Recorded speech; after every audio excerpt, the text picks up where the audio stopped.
Bonsoir, bonsoir Nati. Bonsoir Louis, bonsoir Comment, à va- toutes et tous. comment vas-tu?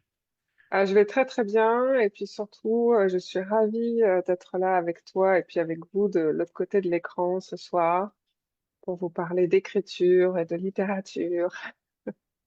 Des sujets riches. On est peut-être parti pour toute la nuit pour en discuter ou on On s'arrêtera. peut effectivement, surtout bavarde comme je suis. Peut-être pas, peut-être un peu moins quand même. Les gens nous entendent bien, c'est parfait.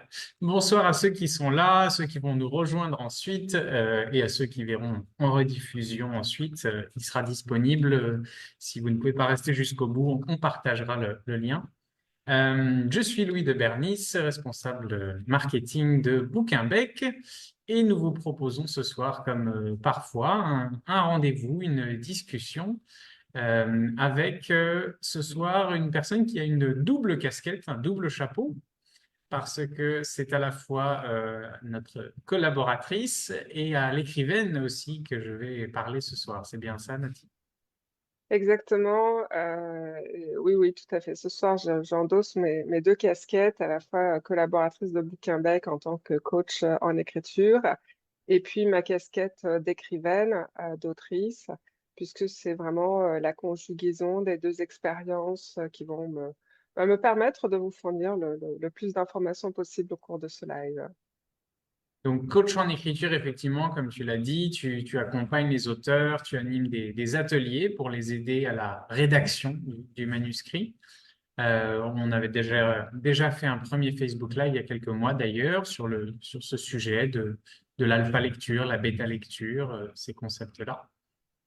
Et puis écrivaine, auteur, autrice aussi, parce que tu as publié, peux-tu nous rappeler les titres que tu as publiés? Oui, j'ai publié deux livres jeunesse. Alors, le premier s'appelle Zizanie en cuisine. C'est un conte philosophique qui tourne autour de la nourriture parce que je suis très gourmande, mais qui est surtout le sujet à réfléchir sur les questions de bienveillance et de solidarité et d'acceptation de l'autre. Le deuxième, qui s'appelle Les 5 vies d'un renard glouton, hein, on retrouve la nourriture, est vraiment un conte, un peu comme un conte initiatique avec pour personnage un renard. Mais la thématique centrale, c'est sur le gaspillage alimentaire, le partage des ressources. Puis c'est un récit jeunesse, mais qui s'adresse aussi aux adultes. D'accord, Et très puis bien. j'ai publié également, ça uniquement en version numérique, quelques nouvelles aussi, puisque j'écris en jeunesse et je suis nouvelliste. D'accord, très bien. Donc oui, différents publics, différentes classes d'âge auxquelles tu t'adresses. Le sujet de ce soir qu'on a résumé avec un titre on va passer en fait à travers 10 questions ensemble, qui sont 10 questions que certaines vous seront familières probablement si vous êtes écrivain, si vous aimez écrire. Et puis ce sont des questions que toi tu as dû rencontrer aussi avec les personnes que tu accompagnes, que tu dois entendre assez régulièrement, j'imagine.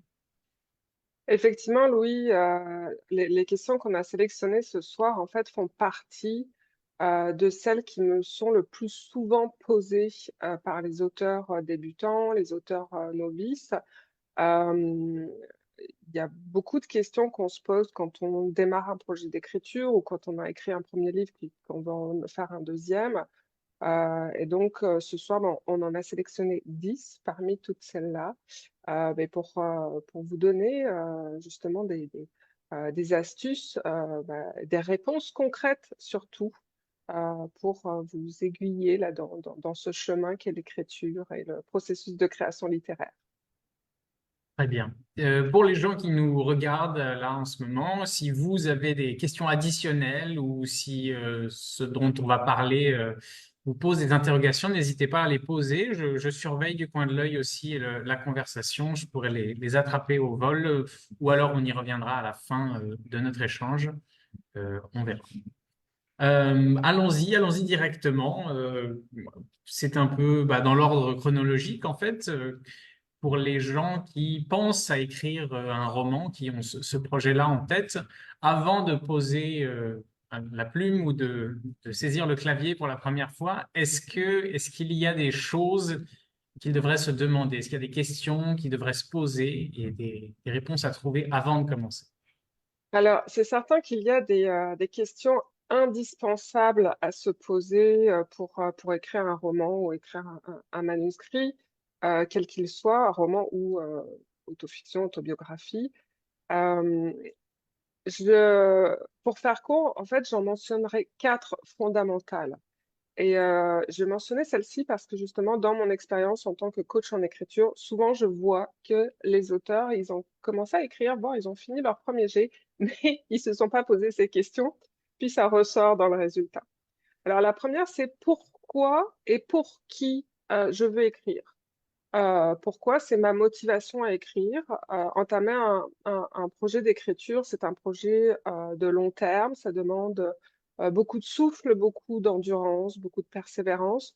Donc, si notre motivation à écrire, elle n'est pas très clairement consciente et affirmée, ça ne nous mènera nulle part.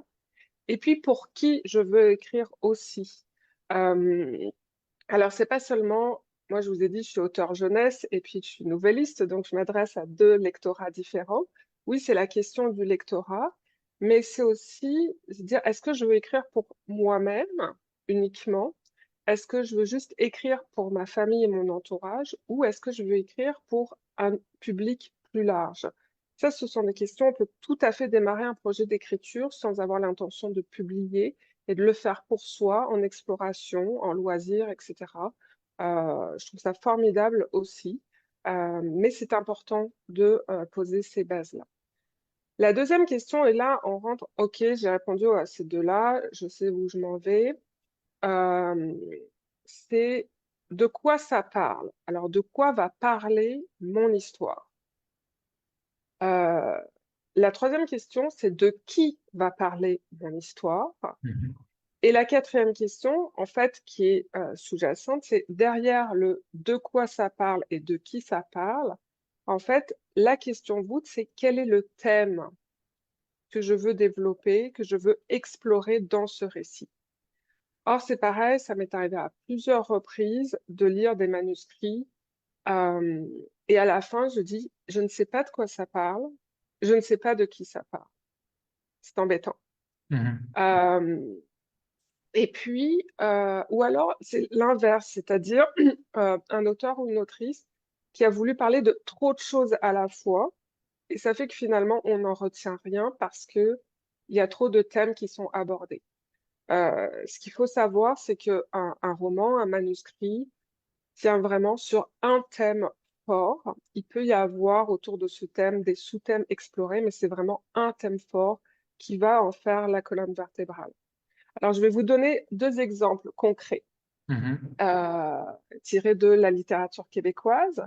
Donc, on a ce roman historique de Daniel Lessard, que tout le monde connaît, ancien journaliste politique, donc Maggie. Alors, Maggie, de quoi ça parle? Ça parle, eh bien, d'un curé de campagne qui, à cause de ses ambitions personnelles, va provoquer une guerre entre les protestants et les catholiques du village.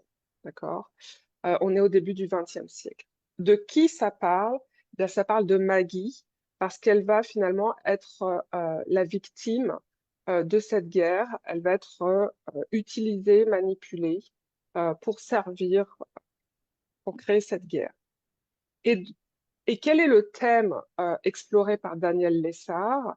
Eh bien, c'est le thème de la responsabilité, à la fois individuelle et collective, dans les drames humains qui se jouent au sein d'une communauté. Donc, vous voyez que c'est très, très ciblé. Et le thème d'un roman, souvent, finalement, euh, on peut ne le comprendre que à la fin parce que c'est une démonstration. Le récit est une démonstration. Oui, c'est C'est pas fort forcément raffiné. explicite et nommé dès le début. Ça peut être la trame de fond et qui se Et, et- dévoile petit à petit. exactement, Louis. C'est vraiment ça. Comme je parlais du squelette, c'était la trame de fond. D'accord? On va pas annoncer directement, hey, salut, mon livre va parler de ça, etc. Mais c'est à la lecture, on va vivre une expérience, on va se faire des réflexions et on va se dire, ah ouais, en fait, ça parle de ça. D'accord. Donc, on va reconstituer les trames. Un autre exemple rapidement, un genre littéraire tout à fait différent. On est dans de la fantaisie, c'est toujours de la littérature québécoise, La Respiration du ciel de Mélodie Joseph. Alors, de quoi ça parle? Ça parle de vengeance. De qui ça parle? Ça parle de Olive, qui est une enfant étrangère euh, dont le peuple a complètement disparu. Elle est l'unique survivante de son peuple. Et quel est le thème développé par Mélodie Joseph? Eh bien, en fait, elle s'est posé la question de comment s'écrit l'histoire avec un grand H et quel impact l'histoire avec un grand H, la façon dont les peuples et les civilisations écrivent cette histoire, quel impact cela a sur la vie des gens et sur la construction ou la destruction d'une culture. Mais c'est évident que ce n'est pas dit dans ces termes-là, Mhm. mais c'est ce que l'on en comprend au fil des pages, au fil du récit, et là, en l'occurrence, au fil de la saga. Donc, et tout auteur doit débuter par ça. Quelle est la question, quel est le thème que je veux explorer? Et en fait, le de quoi et le de qui vont uniquement être la manière de D'en raconter parler. et d'en parler. Exactement. Et est-ce que, Et je sais pas, très concrètement, ça peut être d'avoir bah, les réponses à ces questions et de les avoir notées pour les avoir sous les yeux quasiment à chaque fois qu'on écrit, pour que ce soit bien présent à l'esprit. euh, oui, alors c'est sûr que le thème que l'on veut explorer, puis de quoi et de qui ça parle, oui, on se les met sur une fiche. C'est important de les garder en tête parce que il y a des fois où on va être tenté d'aller dans une direction ou dans une autre. Euh, Parce qu'on va être emballé par son imagination, sa créativité, etc. Et puis, en revenant à notre fiche, on va se dire, OK, mais là, je suis en train de parler d'autre chose, je fais une C'est digression, trop loin, oui. etc., etc. Donc déjà, à ce moment-là, ça va nous permettre bien de nous auto-réguler pour éviter de partir dans tous les sens. Est-ce que je suis toujours dans mon thème? Est-ce que ça va nourrir mon thème? Est-ce que ça nourrit ma démonstration? Etc., etc. Donc, ça va permettre aussi de déployer des sous-intrigues, par exemple. Euh, donc c'est très, très important d'avoir ces éléments fondamentaux bien en tête au départ. D'accord. Donc, oui, répondre à ces quatre questions pour que l'intention soit claire. Exactement. Parfait. Parlons à présent, si tu veux bien, une fois qu'on a ces intentions bien en tête, de genre littéraire, de la manière dont on développe ces thématiques, dont on aborde ces thèmes. Est-ce qu'on peut les mélanger? Est-ce que si on a en tête une histoire, on doit se cantonner à un genre littéraire ou est-ce qu'on peut varier, jouer avec? C'est une bien bonne question et que souvent, justement, je l'entends. Alors, déjà, je vais me permettre de définir le genre littéraire parce que ça aussi, mes clients me posent la question. Le genre littéraire, en fait, c'est un ensemble de caractéristiques qui va permettre de rassembler des textes au sein d'une même catégorie ou d'une même famille. Alors, on distingue cinq grands genres littéraires que sont le roman, la poésie, le théâtre, l'essai, etc. Euh, mais dans le genre roman, on distingue aussi des genres littéraires. Donc, on va être dans le polar, la romance, l'historique, le roman initiatique, le psychologique, le feel-good, etc. Euh, Ce qu'on doit retenir, c'est que chaque genre littéraire donc, présente des caractéristiques spécifiques et répond à des règles particulières. Donc oui, il est tout à fait possible de mélanger plusieurs genres littéraires. Souvent d'ailleurs, on voit des romans qui mélangent deux genres littéraires. Mais il y en a toujours un dominant et un qui est plutôt utilisé en sous-genre. Par exemple, un polar, donc ça va être le genre dominant, on va suivre l'enquête, etc. mais il va y avoir de la romance dedans. Ok. Euh, alors attention, parce que c'est pas parce qu'il y a une histoire d'amour d'un des personnages qu'on est forcément dans de la romance. Là aussi, si c'est un polar avec de la romance, c'est que l'histoire d'amour doit être racontée et doit évoluer en respectant les codes du genre romance. D'accord? Si je prends par exemple typiquement Les Piliers de la Terre de Ken Follett, euh, donc on est à 100% dans du roman historique, mais il y a aussi une romance en sous-genre. D'accord. Euh, j'ai une autrice avec qui je travaille plusieurs années, une autrice québécoise, Mélanie Dufresne, qui écrit donc de, euh, de la fantasy. Là, en ce moment, elle travaille sur sa saga. Donc, on est sur de la fantasy urbaine qui se passe au Québec, mais avec un sous-genre cozy mystery et un autre sous-genre romance. D'accord? Donc, ça mêle trois genres avec un dominant. Par contre, pour des auteurs vraiment débutants, c'est un exercice qui est périlleux parce que ça demande de connaître et de maîtriser les codes et les règles de chacun des genres qu'on déploie. Donc, généralement, je dis, simplifiez-vous la vie pour votre premier roman. Écrivez dans un genre, apprenez à le maîtriser, et puis ensuite, faites vos arts. Ou alors, si vous voulez mélanger plusieurs genres, mais vous ne savez pas comment vous y prendre, ben, faites appel à un coach en écriture. Et puis j'imagine, en plus, il y en a qui se marient plus ou moins bien les uns avec les autres, qu'il y en a d'autres qui sont un peu des grands écarts difficiles à faire. En effet, par exemple, faire un roman noir feel good, on est dans de l'antinomique, d'accord? Euh, Après, on peut tout à fait avoir de la science-fiction qui soit un polar aussi, Euh, mais c'est certain que, euh, encore une fois, on doit assurer une cohérence. Donc, si on veut écrire un roman très psychologique, par exemple, on peut éventuellement y mettre une histoire d'amour, mais sans tomber dans le genre romance, parce que là, Et puis ça peut pas être, j'imagine, non plus tout le long de l'histoire. Il doit y avoir des moments, des chapitres où on explique. exactement, exactement. Je citais, on voit avec Ken Follett, hein, il explore deux genres littéraires, mais c'est quand même pas un petit feuillet qu'il a écrit, d'accord? Donc il a le temps de déployer. Et puis Mélanie, qui développe trois genres littéraires, elle, c'est sur une saga en 5 tomes. Donc en fait, sa romance elle respecte tous les codes, mais pas sur un tome, c'est étalé sur les 5 tomes. D'accord. Donc, il y a ça aussi à prendre en compte. Très bien, parfait, c'est clair. La question suivante, la question des recherches documentaires. Parce que l'on parle soit d'une autobiographie, soit d'un roman, plusieurs genres différents, que ce soit fiction ou pas, il y a parfois quand même des faits réels, des faits qui ont eu lieu ou des lieux qui existent. Et donc les recherches documentaires, à quel moment est-ce que c'est mieux de les faire?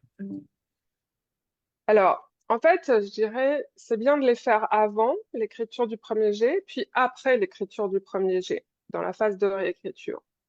Euh, Avant et après, en fait, nos recherches documentaires, elles vont intervenir sur des aspects différents. Nos recherches, lorsqu'elles se font avant le premier jet, elles vont nous permettre de plonger dans le sujet, de plonger dans le thème, justement, que l'on veut explorer. Euh, Y compris en autobiographie, on va faire nos recherches pour replonger dans les albums de famille, dans les archives familiales. On va faire des recherches pour avoir des entrevues avec les oncles, tantes, les grands-parents, etc., etc. Donc, c'est la même chose. Tout ça, en fait, va permettre de collecter des matériaux, d'accord? Et on va faire un tri dans ces matériaux pour retenir vraiment qu'est-ce qui va nous servir pour alimenter notre thème. Mais c'est ce qui nous permet vraiment de nous imprégner dans l'ambiance, dans l'atmosphère, euh, et de bien préparer notre phase d'écriture. D'accord. Même si le premier jet reste un brouillon, en tout cas, le premier jet est important parce qu'il pose une première base. Donc ensuite, on écrit notre premier jet. Et là, quand on va être dans la phase de relecture et de réécriture, on va voir certains éléments, on dit, OK, mais ça, il me manque des informations. D'accord? On va se relire et dire, oh, mais tiens, là, ce serait bien si je rajoutais quelque chose. Ça peut être des informations de fond ou ça peut être des détails. D'accord. Euh, Par exemple, dans la dernière nouvelle que j'ai publiée, L'échappée, donc mon personnage principal est collectionneur de minéraux. Donc ça se retrouve dans le texte. Euh, alors moi j'en connais certains, des minéraux, etc. Mais il y avait des fois où j'avais des hésitations, etc. Je n'ai pas travaillé ça avant mon premier jet. J'ai fait mon premier jet et après, je me suis dit, OK, ça, ce sera à vérifier. Telle pierre, elle est de quelle couleur, etc., etc. Donc, voilà. À l'inverse, pour une autre de mes nouvelles qui n'est pas encore publiée, j'ai toute une partie euh, qui se passait dans des endroits que je ne connaissais pas ou, non, non, nouvelle sur laquelle je suis en train, que j'écris en ce moment. Eh bien là, par exemple, avant mon écriture, j'ai fait des entrevues avec des personnes qui travaillent en CHSLD. D'accord. Parce que mon histoire se déroule dans un CHSLD. Donc, j'ai discuté avec un animateur spirituel. Là, prochainement, j'ai rendez-vous avec une préposée. Je vais rencontrer aussi des familles de personnes qui vivent en CHSLD pour bien comprendre cet environnement. Donc, on voit il y a vraiment deux phases. Puis, il y a des méthodes qui sont très différentes. Euh, je vais vous donner deux exemples très opposés. L'auteur français de polar, Franck Tillier, euh, lui, il travaille comme beaucoup d'auteurs de polar. Les auteurs de polar sont des gens qui font énormément de recherches avant de commencer à écrire le premier mot. Ça dure des mois. Et Franck Tillier, il remplit un carnet de 100 pages de recherche avant de commencer à écrire son premier mot du premier jet. À l'inverse, il y a une autrice irlandaise, Jan Carson, qui a écrit 9 ou 10 romans, qui a reçu plusieurs prix. Elle écrit son premier jet et en phase de relecture, elle dit, oh, OK, j'ai besoin de telle information, j'ai besoin de telle information, etc. Et donc là, elle prend son téléphone, elle va sur Twitter, puis elle peut me dire, OK, la gang, pouvez-vous me dire quelle est la couleur de l'uniforme de cette école dans les années 50? Elle reconnaît elle-même que sa méthode est assez peu professionnelle, mais Mais si elle, euh, ça ne perturbe pas de pas savoir au moment d'écrire et qu'elle arrive à se dire que elle y reviendra et que ça demande c'est de la ça. méthode. Ça demande de la méthode. C'est ça. En fait, on sait qu'il y a des informations dont on n'a pas besoin pour écrire le premier jet. On n'a pas besoin de connaître tous les détails, etc. Par contre, on a quand même besoin de connaître notre sujet. Euh, donc, c'est ce que je dis, il faut distinguer la recherche qui est nécessaire pour démarrer l'écriture et qui va nourrir l'écriture, de la recherche qui est là pour peaufiner les détails, être dans la précision des dates, décider ça. Euh, Là, par exemple, une cliente avec qui je commence à travailler, elle écrit un texte qui se passe en Algérie dans les années 60, puis à un moment donné, elle dit, ah, il fait 45 degrés et tout ça. Moi, je tique sur cette information. Donc, mon habitude de recherche, je vais aller regarder la météo en Algérie en telle année, etc. Et je lui ai dit, non, c'est pas possible, parce que la température maximale au mois d'août de cette année-là, à cet endroit-là, c'était 34 degrés. D'accord, c'est Alors, très précis. Donc voilà, mais ça, c'est des éléments, c'est pas grave que dans son premier jet, elle a mis qu'il faisait 45. C'est des éléments typiquement, c'est en phase de réécriture qu'on va aller chercher. Ce qui est intéressant avec les recherches documentaires, puis là, je vais citer un autre exemple, celui d'une autrice, d'une romancière française qui s'appelle Valentine Gobi, pour son roman Murène, qui parle d'un homme qui a une vingtaine d'années, dans les années, milieu des années 50, et qui se réveille, puis il a été amputé des deux bras. Mhm. Donc, elle avait construit la trame de son histoire d'une certaine manière, etc. Elle n'avait pas commencé l'écriture, mais elle avait forcément construit la trame. Et quand elle a fait ses recherches, qu'elle est allée interroger des médecins, regarder dans les livres historiques, etc., elle s'est rendue compte qu'il y avait des aspects de son histoire qu'elle pouvait absolument pas mettre en scène parce que ça se passait pas comme ça. Et quand elle a fait des entrevues avec des personnes handicapées, avec des gens du handisport et tout, elle a découvert d'autres choses et elle a créé des nouveaux personnages, elle a créé des nouvelles situations. Et donc, c'est venu vraiment nourrir ça. Ah oui. Donc, les recherches documentaires, c'est avant et après, en fonction des besoins qu'on a. Et d'où ce qu'on disait aussi en introduction, ça peut être pour ça que l'écriture peut durer très longtemps d'un livre. Si on se rend compte qu'il y a des choses à rectifier, qu'il faut revenir sur certains passages, oui, c'est un projet qui peut s'étaler sur des mois et il faut être préparé à ça. Mais les grands auteurs, les auteurs professionnels vous le diront, la phase de maturation, donc la phase de préparation où on mature son idée, on réfléchit à son thème, on fait ses recherches autour de ça, euh, peut durer de 3 à 6 mois. Chez certains, ça dure 1 an. D'accord? Ian Carson et son Twitter, elle, sa phase de maturation, c'est 1 an. D'accord? Après, elle écrit son premier jet en 3 ou 4 mois. Mais ensuite, il y a toute la phase de réécriture, effectivement, puis qui prend encore plusieurs mois avant que le livre paraisse. Donc, euh, donc oui, ça prend du temps dans chacune des phases pour arriver à un bon roman ou un bon livre. C'est une course de fond, pas un sprint. Alors, euh, Exactement.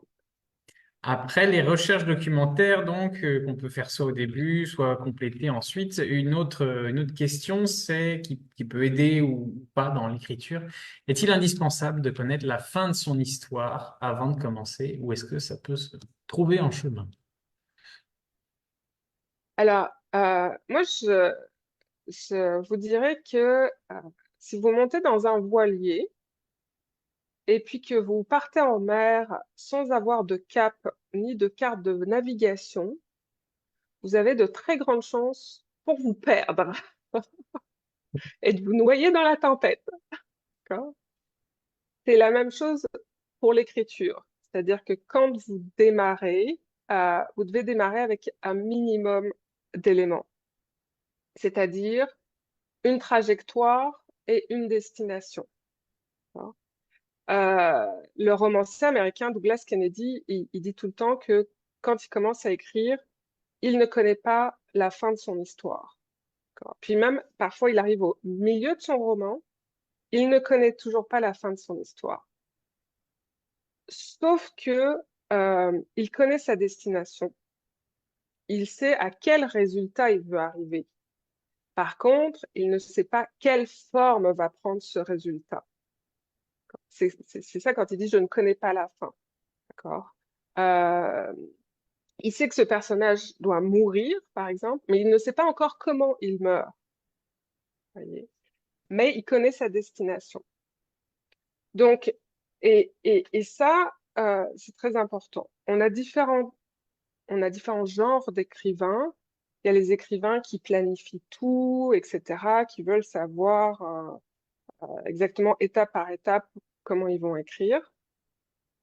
Euh, Ça peut être parfois rébarbatif pour un écrivain débutant, mais au minimum, une trajectoire. C'est-à-dire, je pars de là, je veux arriver à là, puis j'ai quelques étapes que j'écris. Et ensuite, effectivement, on peut se laisser nourrir par l'inspiration du moment, par ses personnages, par des nouvelles informations, etc. Euh, dans ma nouvelle L'échappée, justement, euh, j'avais prévu une fin, j'avais écrit une fin, mais finalement, dans la version qui est publiée, ce n'est pas cette fin-là que j'ai publiée. D'accord. En plus, moi, je suis le genre d'autrice qui, à 90% du temps, les premiers mots que j'écris, c'est le paragraphe de fin. Ah oui, Je ne suis pas le genre d'autrice qui commence par le premier mot de la première page du premier paragraphe. J'écris majoritairement la fin en premier. Donc, par contre, ça peut évoluer. Euh, sur une autre de mes nouvelles, j'avais imaginé une fin qui se passait dans un voilier, dans l'océan Indien, tatati tatata. Et au final, pas du tout. Je suis au sommet du mont, euh, du mont Olympus en Suisse. D'accord. Rien à voir. Mais par contre, peu importe le décor ou peu importe la fin, la trajectoire finale de mon héroïne est celle que j'avais définie au départ. C'est juste le cadre qui a changé. très bien, je vois. Euh, on a parlé, oui, donc des intentions, de la fin, de recherche documentaire. Ça fait beaucoup d'éléments, beaucoup d'informations. Est-ce que c'est possible d'avoir tout ça en tête ou est-ce il faut forcément faire un plan pour s'y retrouver? Alors, euh, jusqu'à preuve du contraire, même si le cerveau humain est absolument fabuleux et sous-employé, nous n'avons pas encore un ordinateur qu'on maîtrise de A à Z. Euh, et quand, chez les auteurs qui s'adressent à moi et qui me disent, «Ah non, mais moi j'ai tout dans la tête», quand j'entends ça, je suis certaine que je vais lire un manuscrit qui sera décousu, truffé d'incohérences, avec des personnages superficiels, euh, bref, euh, ou avec plein de digressions, etc. Euh, donc, je suis certaine de lire un manuscrit qui, soit son avenir proche sera au fond d'une corbeille à papier, c'est dur, soit qu'il va falloir retravailler 100 fois plus que n'importe quel autre. D'accord. Donc, euh, euh, donc, en fait, non, ne gardez pas tout dans votre tête. Il n'y a personne qui est capable de le faire. Et si les plus grands écrivains professionnels prennent le temps de sortir ça de leur tête avant d'écrire leur premier jet, même s'ils sont super habitués à écrire, c'est pas pour rien. Donc, on n'est pas non plus obligé de faire un plan hyper détaillé. D'accord. Euh, mais c'est important de poser ces éléments. D'accord. Parce que ça permet aussi de clarifier notre pensée.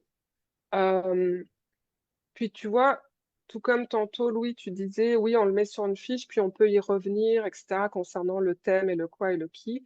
Et c'est la même chose à partir du moment où on a posé globalement notre structure, euh, ben, c'est beaucoup plus facile de se rendre compte quand on va faire des digressions ou de revenir dessus, etc. Tout dans la tête, je pense qu'on vit déjà dans un environnement où on a une charge mentale énorme. Euh, Oui, et puis la rédaction d'un manuscrit n'est pas forcément linéaire. Il peut y avoir des périodes où on a moins le temps d'écrire que d'autres où on a un mois où on peut faire ça tous les jours.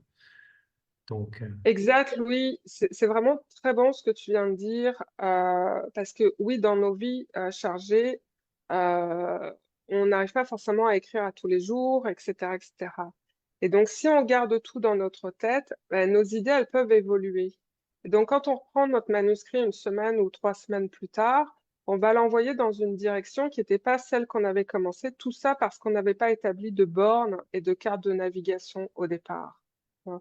Donc oui, c'est un parfait exemple de pourquoi non, on ne doit pas tout garder dans notre tête. Et quand on dit un plan, par exemple, est-ce que le fait de, je ne sais pas, par exemple, de déterminer chaque chapitre, ce qui va se passer ou quel va être le genre qu'on va utiliser, est-ce que ça, c'est un niveau de détail déjà avancé ou est-ce que c'est un peu le minimum du plan? Non, ça, je te dirais que c'est déjà un niveau de détail avancé. Ça, c'est la méthode qu'emploient ceux qu'on appelle les écrivains architectes.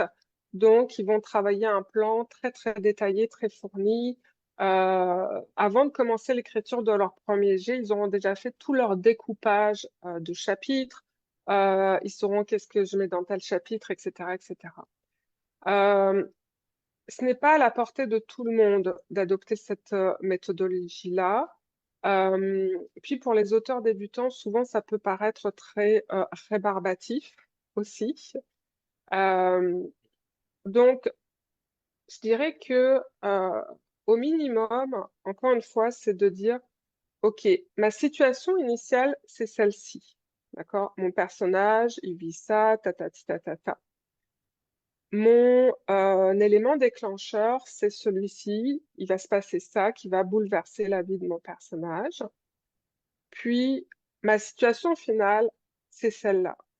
D'accord? Je ne sais pas encore quelle forme elle va avoir. D'accord? Tout comme Douglas Kennedy qui dit, ah, mon personnage va mourir, mais je ne sais pas encore comment va mourir. C'est possible que vous ayez juste cette information-là, mais vous savez que votre personnage, il va mourir ou qu'il va se marier. D'accord? Et ensuite, entre ces deux grands points, c'est de commencer à mettre des étapes. D'accord? Ça peut être un mot, ça peut être une phrase, etc., etc.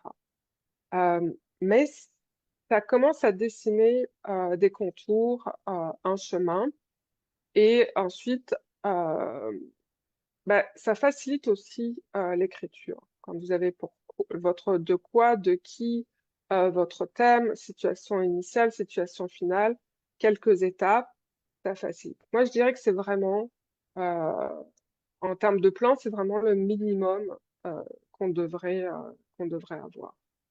Donc c'est souvent une frise chronologique, un plan en fait, ou est-ce qu'il y a d'autres formes qui existent? Non, parce qu'on n'écrit pas forcément un récit chronologique. C'est vrai. Euh, d'accord? Même si, alors, oui et non. C'est-à-dire que c'est souvent linéaire. On va souvent écrire de façon linéaire, même si le résultat à la fin ne sera pas un récit linéaire, parce que le redécoupage ensuite peut se faire lors de la réécriture. Mais oui, d'avoir au moins, effectivement, le point de départ, le point d'arrivée, c'est important. Puis, à la relecture et écriture, on se rendra compte que, ah ben non, c'est mieux de mettre notre point d'arrivée au début du roman, mais de l'annoncer comme quoi c'est le point d'arrivée, puis de donner accès à ça. Mais oui, de le faire de façon linéaire, euh, c'est plus facile, ça aide, et puis ça permet d'avoir ces bornes pour cadrer l'écriture. C'est plus clair. Très bien. Il faut un plan. Concernant ensuite les personnes qui peuvent intervenir dans un roman, les personnages, est-ce qu'on peut utiliser des personnes réelles et si oui, comment le faire? Alors oui, on a tout à fait le droit d'utiliser des personnes réelles, euh, mais, il y a un gros mais, on ne peut pas le faire n'importe comment. Déjà, on doit s'assurer qu'il y ait un respect de la personne, d'accord? Euh, et puis ensuite, je dirais qu'il y a deux cas de figure. Euh, Personnes réelles, par exemple, si ce sont des personnalités ou des personnes célèbres, on va devoir se poser la question, est-ce qu'elles sont encore en vie ou est-ce qu'elles sont décédées? D'accord? Euh, Là, donc, dernièrement, j'ai lu le livre numéro 2 de David Fonkinos, qui parle euh, du deuxième garçon qui était dans la shortlist pour devenir l'acteur qui va jouer Harry Potter. Donc, puis qui a après eu le rôle. Donc, qu'est-ce que ça a créé dans sa vie, etc. Euh, donc, il parle d'une personne réelle qui a existé, mais sauf que il fictionnalise cette histoire, donc il lui a donné un pseudonyme. D'accord. Par contre, dans l'histoire, on trouve forcément J.K. Rowling. Donc là, il ne lui a pas changé de nom. Puis elle entre en scène, puis il parle d'elle, etc. Sauf qu'il a fait ses recherches documentaires, donc même s'il y a une partie qui est fictionnalisée, c'est basé sur des éléments réels, puis il n'y a pas de côté diffamatoire ou mensonger, etc., etc., sur elle. Euh, dans son livre Coucou, Michel Jean, il met en scène un ancien Duplessis, Maurice Duplessis, donc ancien Premier ministre du Québec, donc personne réelle. Il y a toute une scène qui se passe dans son bureau. Euh, donc, oui, puis là encore, c'est correct parce que il y a quand même un respect du personnage, etc. Euh, dans la nouvelle que j'écris actuellement, là, avec l'environnement de CHSLD, je mets en scène Guillaume Dumas, l'animateur de C'est encore mieux l'après-midi de Radio-Canada. D'accord? Euh, mais je le fais dans un certain cadre, posé, puis dans le respect du personnage, etc. Euh, le deuxième cas de figure, c'est quand il s'agit de personnes de votre entourage. Et Oui, là, ça peut devenir être encore plus délicat.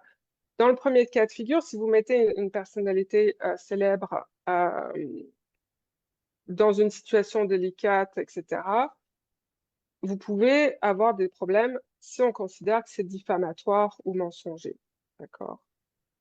Si vous dites juste que vous êtes allé au concert de Taylor Swift puis que vous l'avez rencontré dans les coulisses, c'est pas bien, pas bien méchant, d'accord?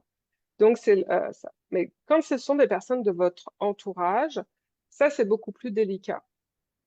Euh, Par exemple, lorsque vous écrivez la biographie ou votre autobiographie, vous allez mettre en scène des gens de votre famille, etc.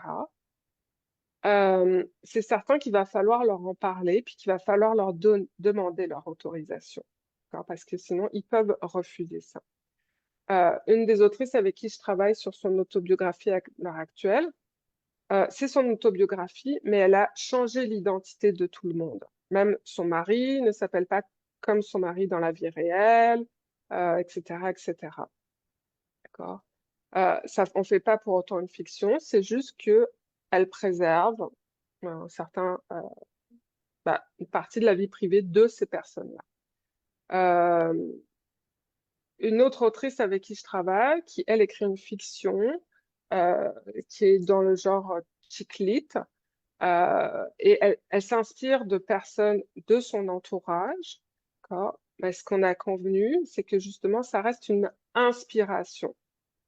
Donc, oui, elle prend ce personnage-là, mais elle change des noms, puis elle va changer certaines caractéristiques. La personne va se reconnaître, elle va sourire, elle va dire, ah, ok, tu t'es inspiré de moi, mais c'est pas tout à fait elle. D'accord. Et puis, il y a le cas d'autres gens, par exemple, là, j'ai Le cri de ma mère de Nathalie Leclerc, eh bien, où elle parle de sa mère, puis là, vraiment, elle met les vrais noms. Son roman précédent, c'était La voix de mon père, où elle parlait de son père Félix Leclerc.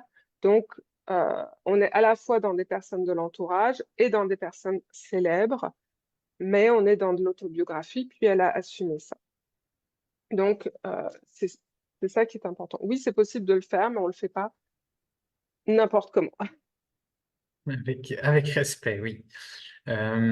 Les personnages, c'est une chose, il y a les lieux aussi, et notamment quand on a peut-être un peu moins d'inspiration, qu'on ne sait pas où la scène va se passer. Est-ce que ça peut être une solution de choisir un lieu qu'on connaît, avec lequel on est familier?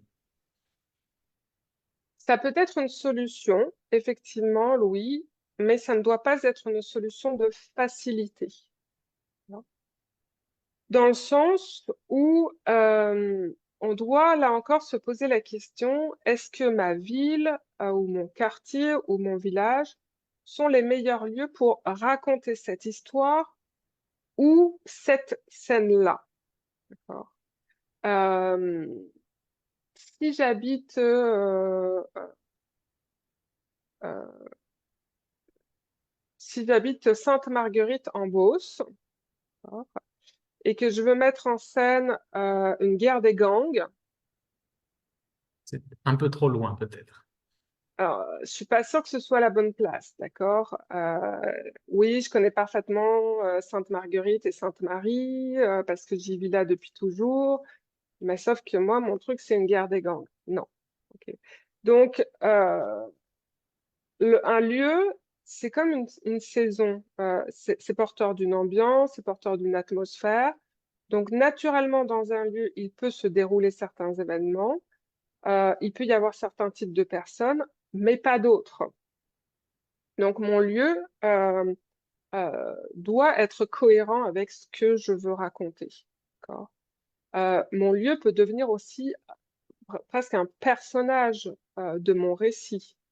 Euh, donc, dans l'atelier que j'ai animé le mois dernier sur La fille de fer d'Isabelle Grégoire, il y a le Grand Nord euh, qui est décrit. Le Grand Nord est réellement un personnage euh, là-dedans. Il fait partie de l'histoire, il est au cœur de l'histoire. Euh, sur la, euh, sur la question du choix de lieu, en fait, euh, je vous dirais, il y a deux visions différentes sur cette question. Par exemple, la grande maître du suspense britannique, Elizabeth George, euh, elle dit que choisir un lieu très familier où on vit tous les jours, pour elle, c'est la pire des options. Pour la simple raison qu'il nous est tellement familier qu'on ne voit plus toutes les caractéristiques et les aspérités du lieu. Qu'est-ce qui fait que c'est ça? Donc, si par exemple, votre personnage, il arrive pour la première fois dans votre ville, parce que vous voulez que l'histoire se passe dans votre ville, est-ce que vous allez être capable de décrire votre ville avec le regard de quelqu'un qui y arrive pour la première fois? Et là, oups, rapidement, vous pouvez vous trouver en difficulté. Mais en même temps, il faut quand même suffisamment bien connaître un lieu pour pouvoir en décrire l'ambiance, l'atmosphère, les habitudes de vie, etc. De nos jours, on a une facilité avec ça, c'est qu'on a les réseaux sociaux, l'Internet, les documentaires, etc. Google Maps et tout. Donc, on a beaucoup, beaucoup de ressources aussi pour s'imprégner d'un lieu sans avoir besoin de l'habiter. Ça demande un peu plus de travail et d'effort. Mais finalement, dans le choix du lieu, c'est ça. C'est est-ce que ça va servir mon histoire et est-ce que c'est le lieu approprié euh, pour mon histoire? Oui, parce que oui, de toute façon, ensuite, j'imagine que si on choisit un lieu qui n'est pas forcément approprié à la lecture, ça va tout de suite, on va tout de suite ressentir ce décalage-là et ça va rendre ça un peu moins naturel. Exactement. Après, vous pouvez très bien vous inspirer de vos lieux familiers pour créer le décor de votre roman de votre, euh, ou de votre scène, mais sans dire que vous êtes sur le plateau à Montréal, par exemple. D'accord. Une de mes nouvelles qui, en ce moment, est entre les mains de ma directrice littéraire, elle m'a renvoyé hier ses commentaires.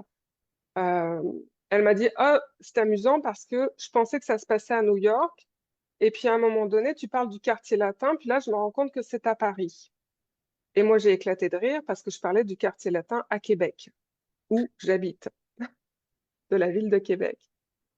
Mais c'est juste que dans cette nouvelle, En fait, je me suis inspirée de plusieurs endroits, certains à Québec, certains à l'île de la Réunion d'où je viens, euh, et j'ai construit une ambiance urbaine, d'accord?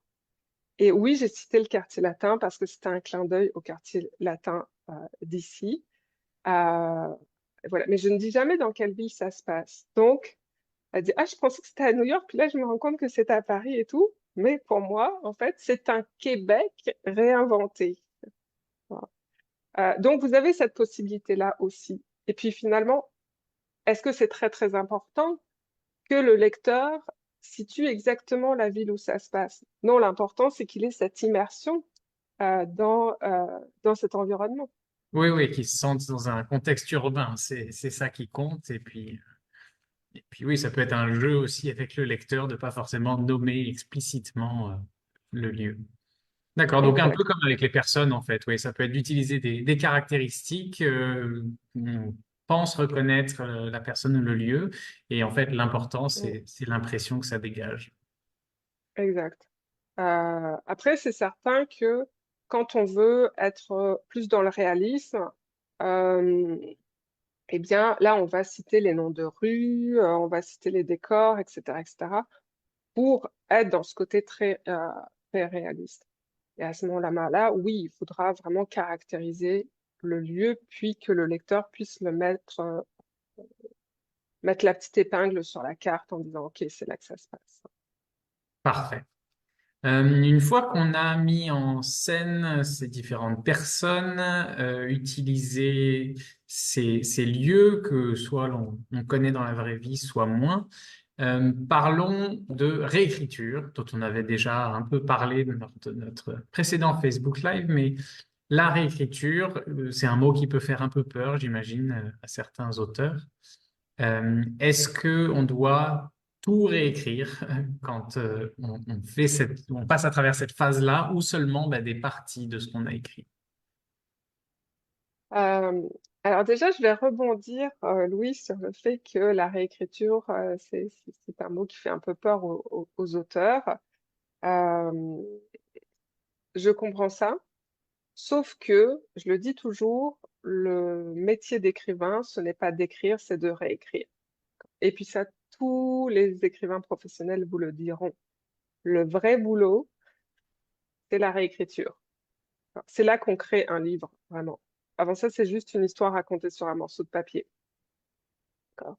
Donc le roman se crée dans la phase préparatoire de la recherche et dans la phase de réécriture. Euh, alors, est-ce que je dois tout réécrire ou est-ce que j'écris seulement des parties? Ben en fait, la réécriture, ça peut signifier les deux, Louis, dans le sens où, euh, ben, par exemple, je citais Mélodie Joseph avec La respiration du ciel. Elle raconte que elle a réécrit entièrement 3 fois son premier jet. D'accord. Euh, Parce que elle a écrit une première fois avec un personnage principal qui s'appelait Céleste. Puis là, elle s'est rendue compte que ça clochait. Elle a réécrit une deuxième fois avec un autre personnage principal. Euh, Là, c'était un petit peu mieux, mais il y avait des trucs. Et puis, ah oui, avec le personnage principal de Olive, mais avec un- une narration euh, interne au jeu. Et là, ça ne lui convenait pas non plus. Elle sentait qu'il y avait des contraintes trop fortes. Et finalement, une troisième version entière avec Olive, mais un narrateur externe. D'accord. Donc,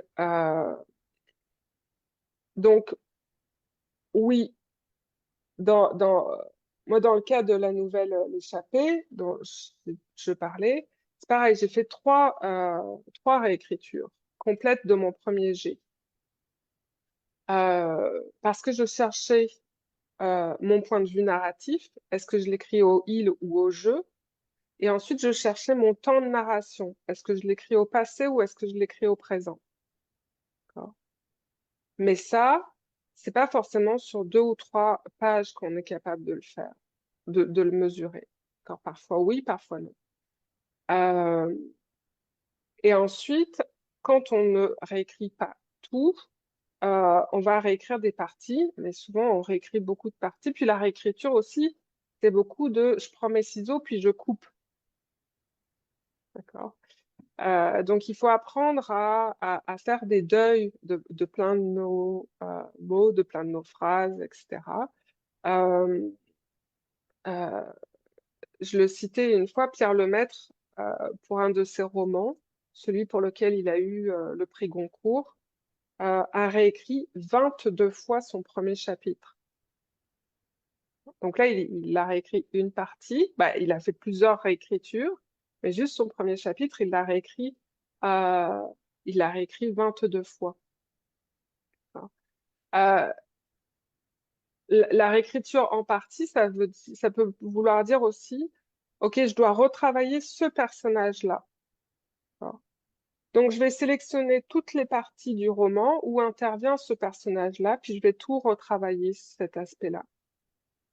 Et attention, parce que parfois, quand on retravaille un aspect, il y a un effet de domino, donc il y a d'autres considérations. Mais c'est vraiment ça le travail de l'écrivain. D'accord. J'ai un de mes polars préférés québécois. Nous étions le sel de la mer de Roxane Bouchard, qui a d'ailleurs reçu le prix qui est du polar l'an dernier. Elle a fait 9 réécritures de son livre. Donc, Et puis, donc ouais, voilà. quand on entend 9 réécritures, 22 réécritures, et rassure-nous aussi, c'est parce qu'il y a un côté gratifiant aussi. J'imagine qu'on a cette impression que la version est meilleure et que ça a été utile et bénéfique. Oui, il y a un côté, il y a un côté laborieux. Il faut pas se le cacher. D'accord. Mais il y a un côté gratifiant, comme tu le dis, Louis, euh, parce que on est comme un chercheur d'or. Tu vois. On est comme, en fait, on est vraiment comme le tailleur de pierre, le sculpteur. D'accord. On va retravailler, on va ciseler, pour arriver jusqu'à ce que notre sculpture soit la plus expressive possible. Tu vois. Donc, euh, et il y a ce côté exploratoire aussi, d'accord? On teste, on essaye, on se questionne, on se remet en question. Donc, c'est un formidable travail sur soi aussi, d'accepter tout le temps, la remise en question. Voilà. Après, euh, souvent face aux réécritures, en fait, j'ai affaire euh, à deux profils différents. Il y a les perfectionnistes qui vont pas être dérangés à réécrire 22 fois un chapitre. Euh, et puis, il y a les personnes qui, euh, qui elles, vont se dire, «Oh non, mais c'est bien correct comme ça», parce que elles ont une forme, euh, elles sont de- elles ont une forme de confiance en elles, de se dire non, non, mais regarde, c'est lisible, ça marche, etc., etc. Euh, c'est excellent d'avoir confiance en soi. Par contre, parfois, ça peut bloquer la remise en question nécessaire pour aller une coche plus loin euh, et faire qu'à un moment donné, ah, mais oui, euh, il y a ça. Donc, donc voilà. Mais c'est ça, il faut vraiment pas avoir peur. 100 fois sur l'ouvrage, 100 fois sur le métier. Donc, euh, mais oui, à la fin, quand on relit, on se dit, OK, c'est tellement mieux. Voilà. Est-ce que tu gardes, toi, par exemple, la première version quelque part et est-ce que tu t'amuses à comparer une fois que c'est terminé ou est-ce qu'il vaut mieux pas faire ça et laisser derrière ce qui doit l'être? Alors, oui, oui, moi je garde les premières versions. Je les garde d'autant plus que mes premières versions d'ailleurs sont en papier. Je suis une écrivaine à l'ancienne. Mon premier jet est toujours au crayon de plomb et feuille D'accord. de papier. Euh, et c'est ensuite quand je suis en phase de réécriture que là je travaille sur l'ordinateur. Mais oui, je garde mes premiers jets. Je garde même toutes mes différentes phases de réécriture. Euh, donc, et parfois, effectivement, oui, j'aime ça. Plus tard, avec le recul, revenir sur mon premier jet, puis voir l'évolution, regarder comment j'ai travaillé tel aspect, etc. Euh, c'est très intéressant parce que euh, par exemple, si à un moment donné, sur un autre texte, je vais être dans une difficulté où j'ai l'impression ah non, ça me demande vraiment de sortir de ma zone de confort, d'aller vers ça, de reprendre un ancien projet, puis de regarder l'évolution, tu te dis, ah mais Nathalie, mais regarde, tu l'as déjà fait là-dessus. Donc, allez, va cocotte. Et euh, c'est ça. Et puis après, c'est vrai que je le garde aussi aujourd'hui parce que ça peut me servir comme matériel d'exemple pour mes clients, etc. Donc, mais avant, je le gardais pour moi, pour avoir la trace. Un, un récit, clairement, on l'a dit, ça prend du temps à maturer, à écrire, ci et ça. Donc, donc à chaque fois, c'est comme un bébé. Euh, D'ailleurs, Amélie Nothomb dit toujours qu'elle est mère d'une famille nombreuse. Elle a eu aucun bébé humain, mais elle est à 20 enfants littéraires. D'accord. Donc, euh, donc tout comme on garde les albums des premiers pas, de la naissance, etc., bah, pour moi, c'est un peu ça. C'est mes albums de bébés littéraires, de garder toutes les versions. On a une question qu'on a reçue qui est un peu liée à ce dont on a parlé avant. On a parlé donc des personnes réelles qu'on peut utiliser en faisant attention. On a parlé des lieux qu'on connaît, qu'on peut aussi utiliser ou pas, suivant là où on est rendu dans l'écriture. Il y a une personne qui demande les faits, les événements, les faits réels. Est-ce que c'est possible de les utiliser en ajoutant de la fiction? Est-ce que... Tout à fait. Ben, de toute façon, le fait réel, le fait divers, euh, est une source incroyable d'inspiration. D'accord? Mêler des faits réels à de la fiction, ça va, ben, de toute façon, ça va apporter du réalisme, ça va apporter de l'authenticité à un récit. Et puis, dépendamment du thème que l'on a choisi, ce thème peut tout à fait être construit à partir de faits réels. Donc, c'est certain que on aura à les injecter dedans. Euh, je,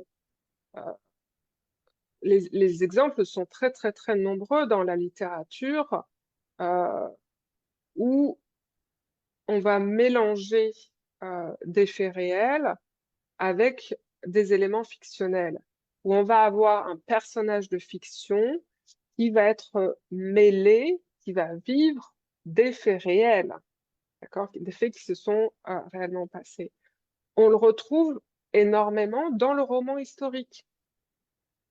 Dans le roman historique, en fait, l'écrivain part de faits réels, de situations historiques avérées, d'un cadre, d'un contexte, etc., dans lequel il va injecter des personnages fictifs qui vont vivre ces époques, qui vont vivre ces événements, qui peut-être vont même participer à des faits historiques majeurs, mais qui seront romancés et en partie fictionnalisés. D'accord.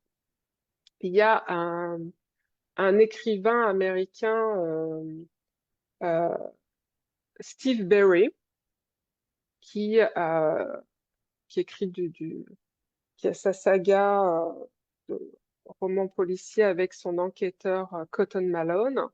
Alors lui, il adore ça. Il adore injecter des faits réels, contemporains ou historiques, d'accord? Euh, et qui va romancer. Et à la fin de ses livres, il y a toujours quelques pages où il démêle le vrai du faux. Donc oui, c'est tout à fait faisable de s'approprier euh, ces faits, puis de les réinventer. Puis ça peut être une manière de entre guillemets, se simplifier un peu la tâche, parce que ça peut créer une atmosphère. Si le fait est connu de tous, il y a peut-être un peu moins d'efforts, entre guillemets, à mettre pour parler de l'atmosphère. Tout le monde va bien identifier ce dont on parle et on va pouvoir bâtir à partir de là. Exactement. Donc soit dans votre récit de fiction, soit vous intégrez le fait réel en tant que tel, d'accord, euh, pour, euh, pour faire vivre l'événement à votre personnage ou pour donner de l'authenticité ou de la crédibilité à votre propos. Soit, encore une fois, vous pouvez le travailler de façon détournée, c'est-à-dire, euh, oui, vous partez d'un fait réel, puis vous bâtissez une histoire autour sans forcément identifier clairement ce fait réel. Alors, je donne un exemple, parce que je l'ai fait dernièrement.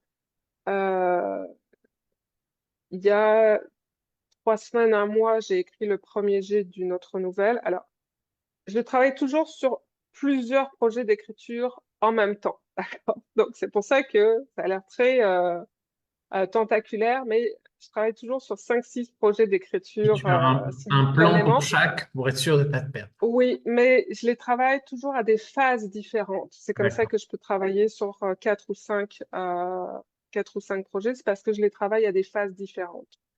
Donc, donc là, il y a 3 semaines, un mois, j'ai écrit le premier jet d'une nouvelle, donc là, qui est dans le tiroir, elle attend la phase de relecture. Et je suis partie d'un fait réel. Je suis partie d'une manif anti-austérité qui a eu lieu à Montréal il y a quelques années de ça. Je suis allée lire là-dessus, je suis allée regarder les vidéos pour m'imprégner de l'ambiance et tout, et, euh, et j'ai situé mon personnage là-dedans. Euh, Par contre, je ne date pas mon histoire. On sait que ça se passe au XXIe siècle, mais je ne date pas mon histoire. Euh, voilà, donc les Montréalais ou les Québécois pourront se dire, ah bah tiens, elle parlait peut-être de cette manifestation-là. Puis les autres, ok, ils diront, ah bah elle l'a inventé. Pour moi, ça n'a pas tellement d'importance qu'on le relie au fait réel. C'est juste que le fait réel m'a servi d'inspiration pour bâtir. Euh, Par contre, j'aurais pu vraiment mettre mon personnage au cœur de cette manifestation, l'identifier, identifier l'année, identifier le fait, etc. Et faire vivre mon personnage au milieu de tout ça. Très bien. Je pense que ça répond à la question qui nous a été posée. Deux questions encore dans la liste qu'on avait préparée pour les gens qui écrivent une autobiographie. Est-ce qu'il y a des techniques narratives qui sont utilisées dans les romans qu'on peut ne pas connaître, ne pas utiliser, sur lesquelles on peut faire complètement l'impasse? Oui, alors c'est sûr qu'en autobiographie, on n'est pas obligé de connaître toutes les techniques narratives de roman. Euh, Par contre, là où ça me fait réagir, c'est quand j'ai des personnes qui me disent, j'ai pas besoin de connaître les techniques narratives de roman puisque j'ai écrit de l'autobiographie. C'est là que je dis, ouais, mais as-tu envie de donner du plaisir à ton lecteur? As-tu envie que ton lecteur dévore ton livre? Si tu as répondu oui aux deux questions, c'est peut-être mieux que tu connaisses des techniques narratives. Parce que sans les techniques narratives, c'est pas sûr que tu arrives à ces deux résultats, de donner vraiment du plaisir. Euh, c'est ce que je dis toujours. D'autant, si on écrit une autobiographie, euh, moi je suis une illustre anonyme, d'accord? J'ai pas de prix Nobel, je suis pas musicienne, j'ai pas inventé de vaccin. Bref, d'accord, je suis une illustre inconnue. J'ai écrit mon autobiographie. Qui est-ce que ça va intéresser en tant qu'illustre inconnu? Bon, ma famille, mon entourage, mes amis, peut-être, éventuellement. Mais si je veux toucher des lecteurs extérieurs qui ne me connaissent pas et leur vendre mon autobiographie, il y a intérêt à ce que ce soit vraiment captivant comme lecture, qui s'intéresse à la simple vie de Nathalie d'Herveillé. D'accord. Et donc, pour que ce soit vraiment captivant, c'est sûr et certain que je vais utiliser les techniques narratives du roman. Je vais utiliser des techniques de suspense, je vais utiliser des techniques qu'on appelle du show don't tell, je vais utiliser euh, le fusil de Tchekhov, je vais peut-être même utiliser des techniques où je vais pas faire une autobiographie linéaire. Je ne sais pas. Mais en tout cas, oui, dépendamment du projet d'autobiographie, c'est pertinent de connaître certaines techniques pour rendre la lecture plus captivante. Oui, et c'est lié à une question qui nous est posée aussi, justement, une personne qui demande, euh, un auteur peut-il demeurer anonyme et si oui, comment s'y prendre? Alors, quand on veut demeurer anonyme, c'est d'autant plus important, comme on le disait là, d'utiliser des techniques pour captiver le lecteur.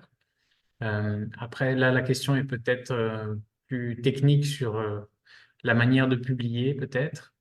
Ah oui, alors c'est très facile de rester anonyme en tant, euh, en tant qu'auteur. Un nom de plume. Voilà.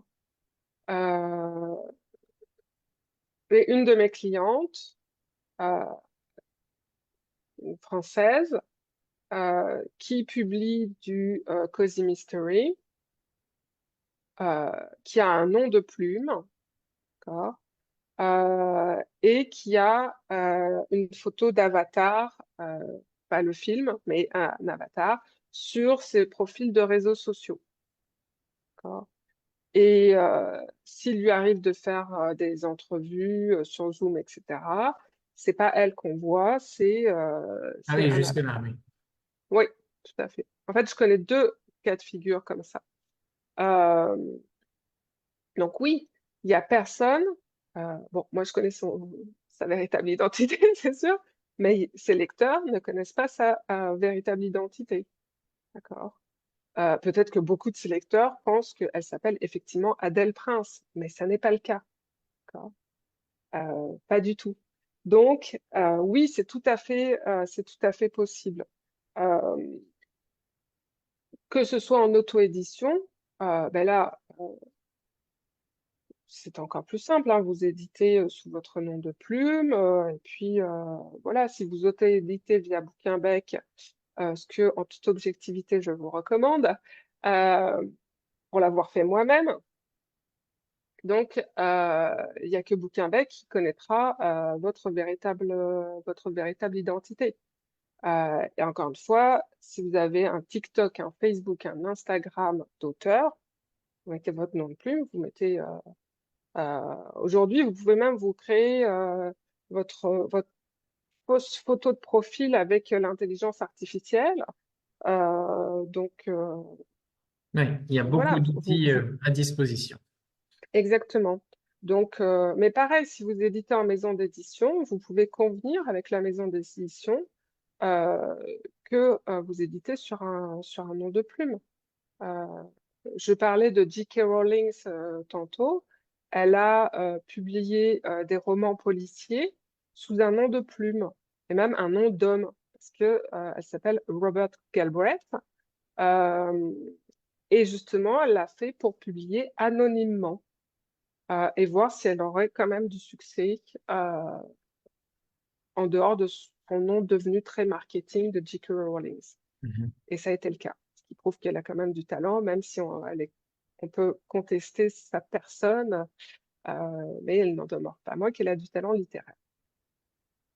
Très bien. Oui, oui, il y en a qui en jouent aussi. Il y a un côté mystérieux ensuite qui peut attirer les lecteurs. Oui, oui, tout est possible dans la C'est littérature. possible. Oh, oui, exactement.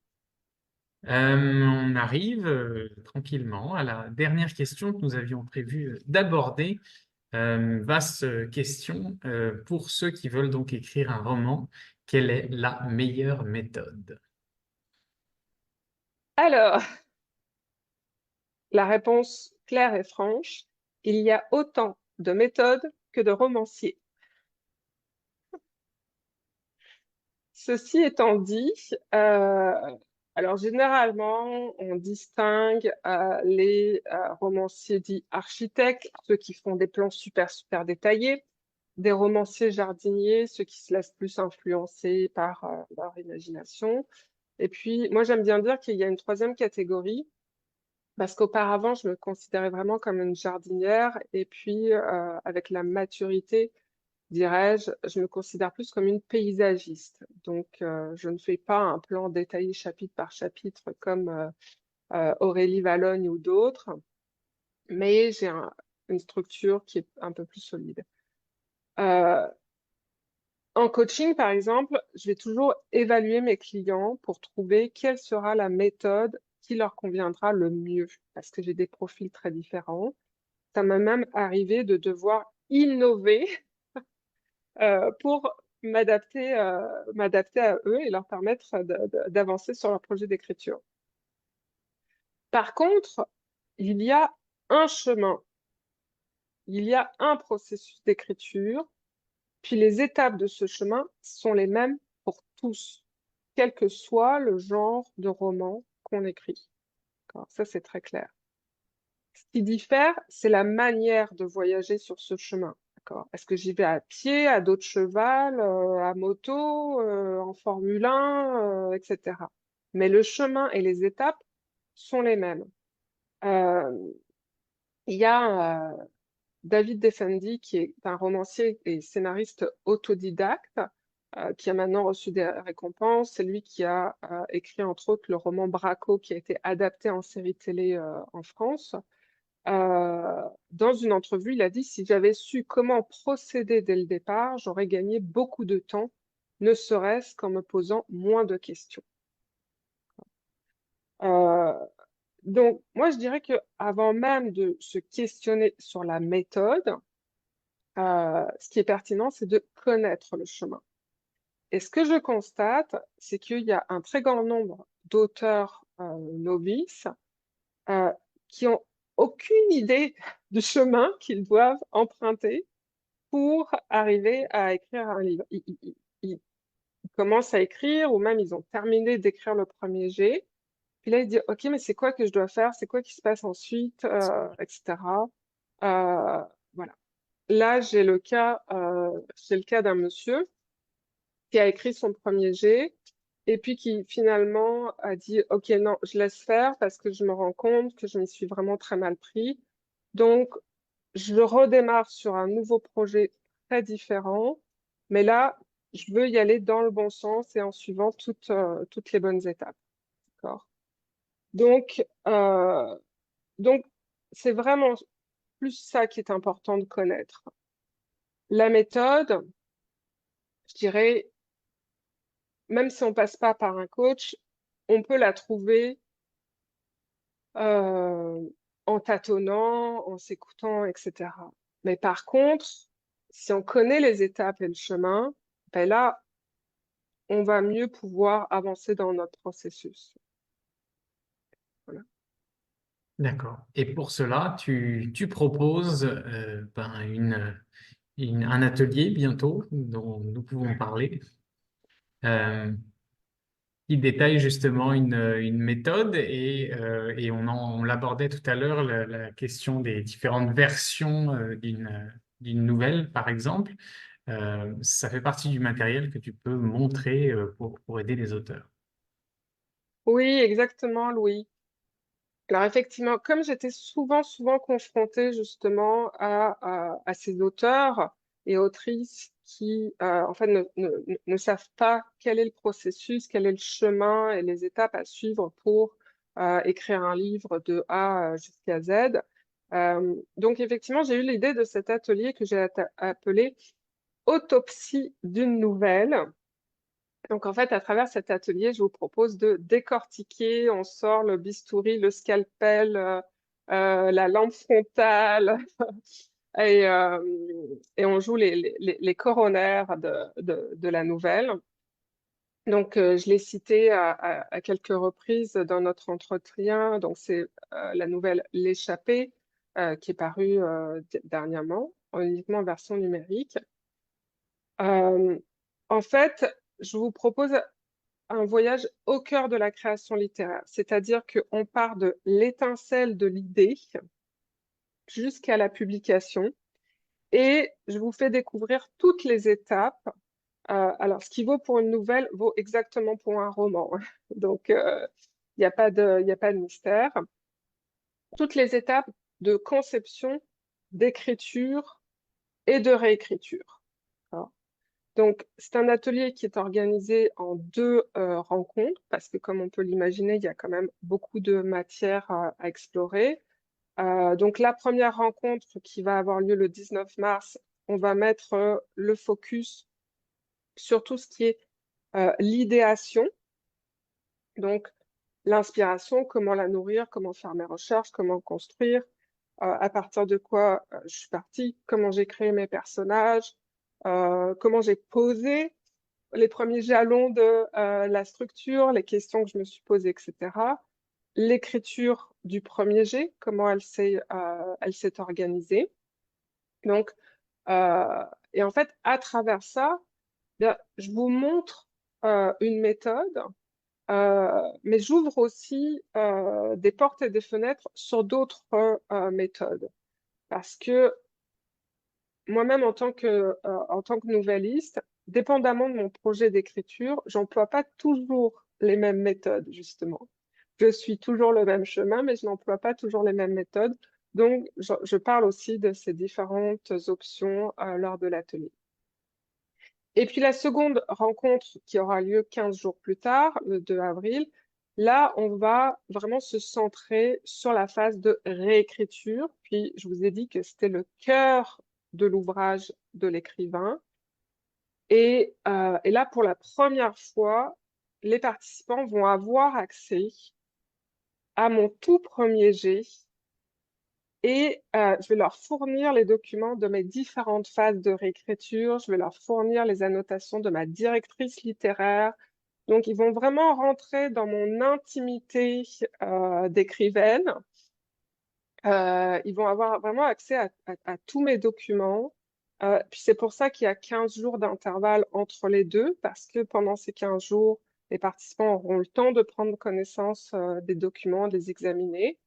On les regardera en séance. Et puis, je passerai en revue le florilège de questions que, en tant qu'écrivain, on doit se poser lors de la réécriture. Il y a une foule et une foule de questions, il y a une foule d'aspects à étudier, à envisager, à, à, à, à retravailler. Et donc, je passe en revue ces différents aspects, que ce soit sur le fond ou sur la forme.